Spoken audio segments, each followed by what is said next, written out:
Hey, today you are going to learn how to calm your emotions and focus your mind.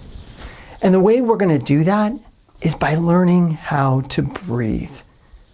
You know how to breathe, right? Well, you're going to learn today. Hi, I'm Brett, licensed psychotherapist and author of Exhalier and the Dragon. Exhalier and the Dragon is a story that teaches children to calm. And one of the techniques I use in that story is a technique I'm going to teach you today called diaphragmatic breathing. I know it kind of sounds like an illness of some kind, but what diaphragmatic breathing is it's simply learning how to breathe with a special muscle that's made just for breathing called your diaphragm.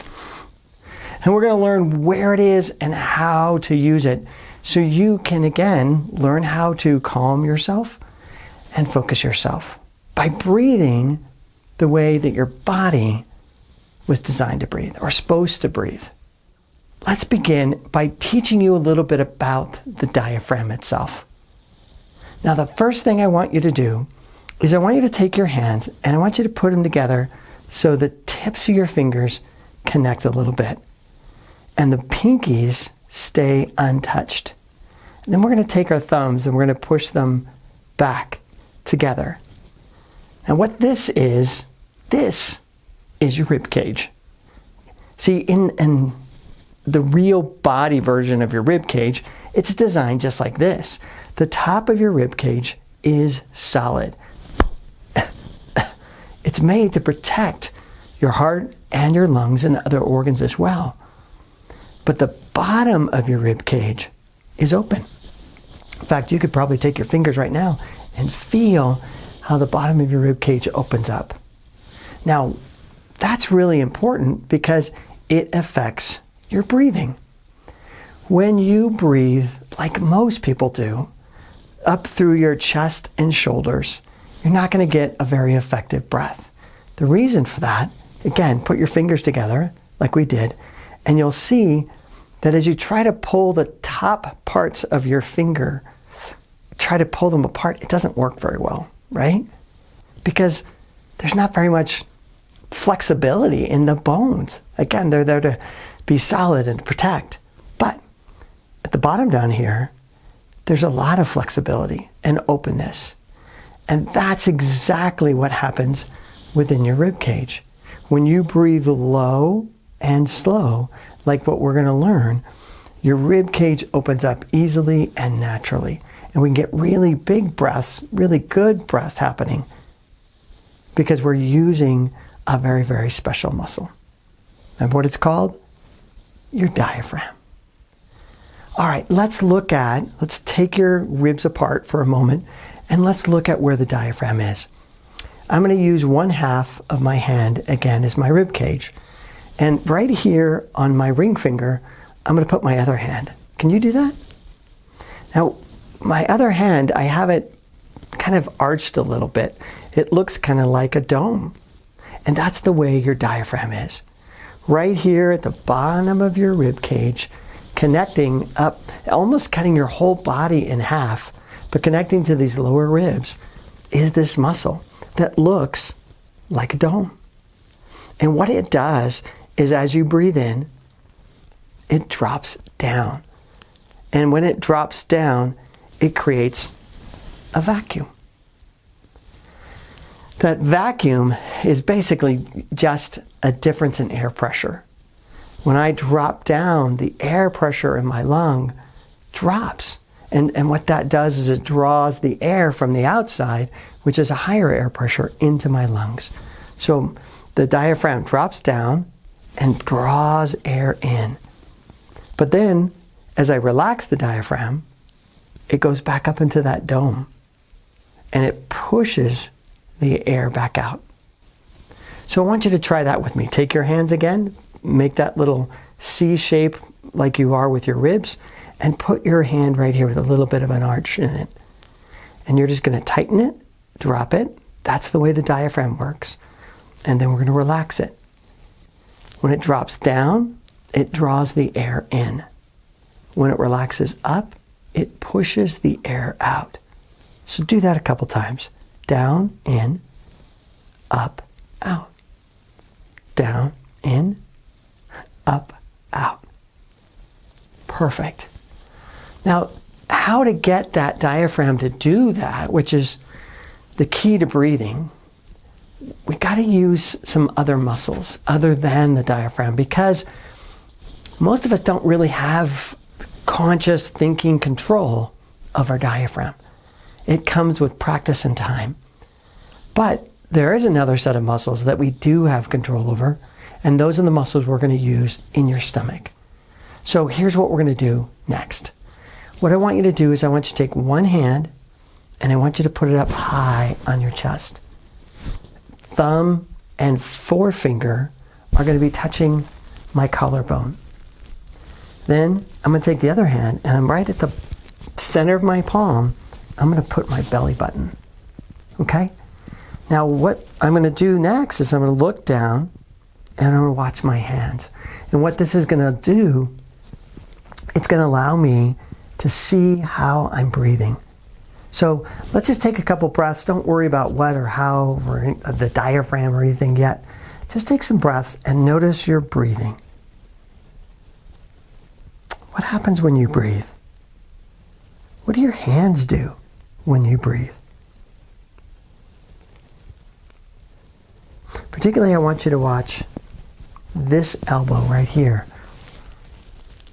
Because for a lot of us, when we breathe, this elbow rises and falls. And what that's telling me is that my breath is going up high and I'm breathing here up in my chest, which logically kind of makes sense because this is where my lungs are, right? But remember my rib cage? It's solid. So it's not meant to move a whole lot. So when I'm breathing up high, I'll feel that elbow move up and down. My breath moves up and down. And that's telling me that my breath is too high. I need to drop my breath down. And I need to feel the breath here in my belly. I often call diaphragmatic breathing belly breathing. One, because it's easier to remember. And two, it's what's happening. So again, I want you to practice with me. Put your belly button right there on the palm of your hand. Put your hands up on your chest, high up on your chest. And then let yourself breathe. This time, see if you can focus on the hand on your stomach. And as you breathe in, let the hand move. Feel it as you breathe the breath in. You're going to feel your stomach almost come out, stick out. And as you breathe out, you're going to push the breath out of your body by sucking your stomach in. Breathing in, letting your stomach stick out. Breathing out by sucking your stomach in. Good. And just feel that for a minute. See if you can just feel your stomach rise and push back in, fall. As you breathe in and as you breathe out.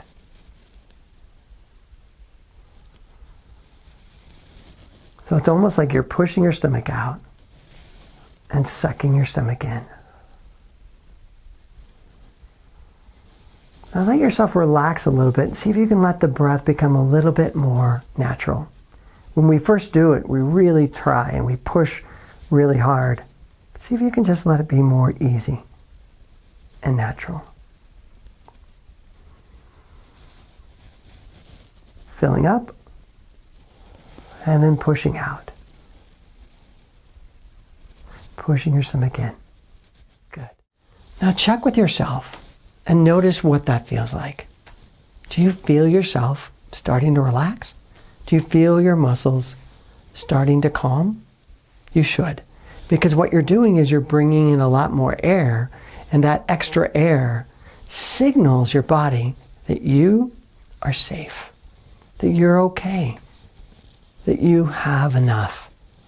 And that allows your body to begin to relax. Good.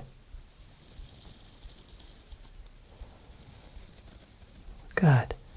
Now let's try something a little bit different and see if we can get this working the way we really want it to. This time, I'm going to take both my hands and I'm going to put them here on my stomach. And this time, I'm going to use my imagination. And I'm going to imagine in my mind a balloon. And I'm going to imagine the balloon is down here in my stomach. And what I want to do, as I breathe in, I want to fill that balloon up. And I'm going to actually move my hands out as if I'm filling the balloon. And then as I breathe out, I'm going to push that balloon flat. Okay? So do that with me. Imagine your balloon in your stomach, and as you breathe in, fill it up. Let the balloon get big. As you breathe out, push the balloon down. Fill it up, and then push it down. Feel your stomach moving. In, and then out. Let's do 2 more. Fill it up. Good. Push it out. Fill it up again. And push it out.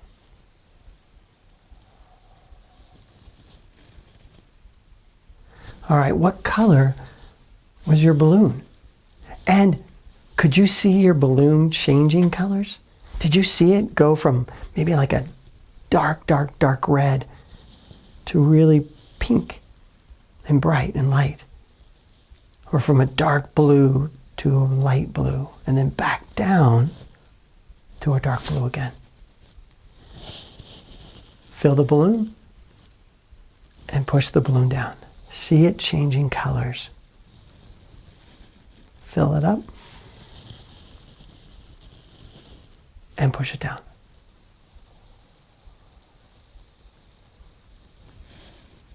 Good.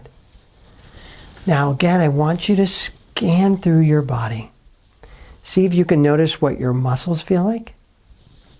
Notice what your thoughts are like. And notice what your emotions and feelings are like.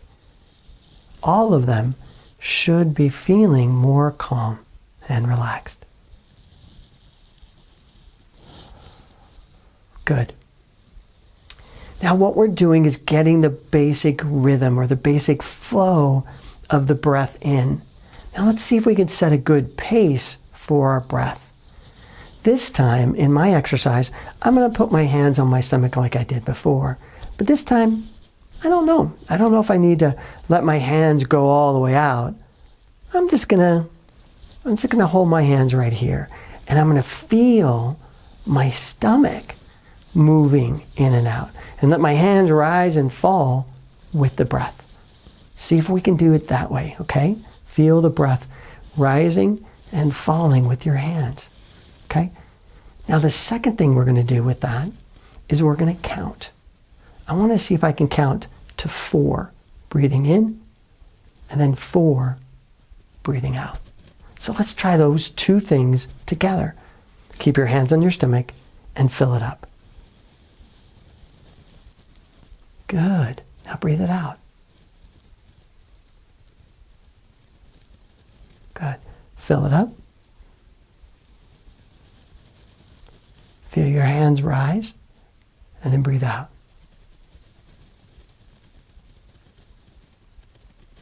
Good. Let's do 2 more. Breathe in. Great. Breathe out. 1 more. Breathe in. Good. And then breathe out.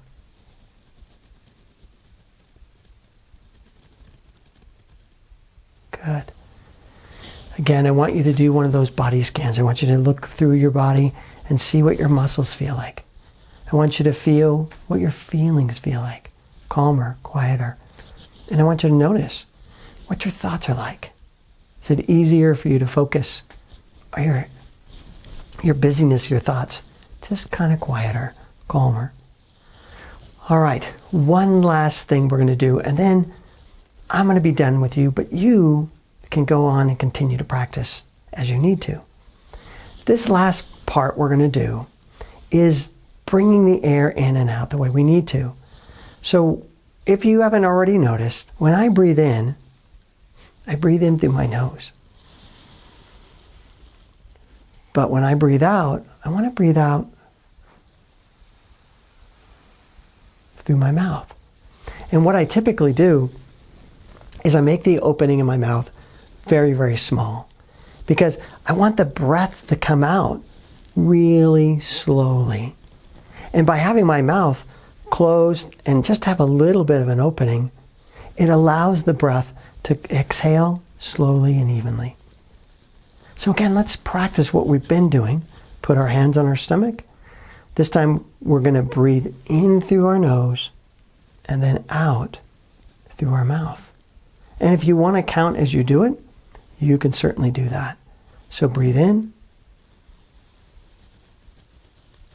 Good. And then breathe out.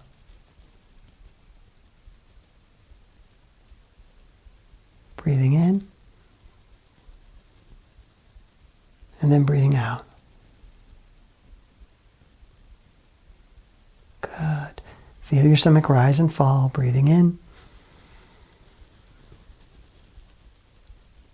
And then breathing out.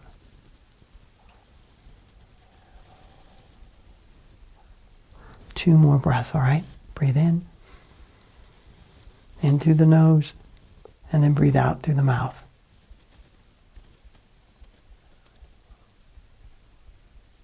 Breathe in through the nose. Good. And then breathe out through the mouth.